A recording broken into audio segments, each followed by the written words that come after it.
Hello everyone, welcome to SignliteLED. Today we introduce the 8mm COB LED strip quick connectors and how to install them. We offer 5 common types to meet different installation needs. Power input connector, strip 2, strip connector, strip 2, wire 2, strip connector, 90-degree corner connector, T-shape connector. The connectors use standard 208WG wire, premium PC material, unplated copper contacts, stable conductivity, secure connection, and reliable quality. Installation demonstration.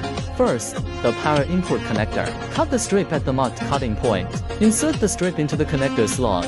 Press firmly with a crimping tool to secure. Second, strip 2, strip connection. Cut two strips at the cutting points. Insert both ends into the connector. Press firmly to complete the connection.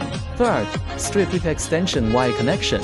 Insert both strips into the connector. Press firmly for extended wiring applications. Fourth, 90-degree corner connection.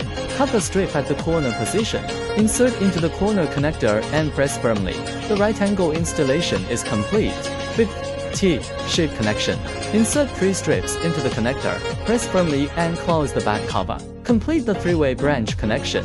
Finally, power on for testing. The light is even with no flicker. SignliteLED focuses on every detail to provide reliable connection solutions for projects. Thank you for watching.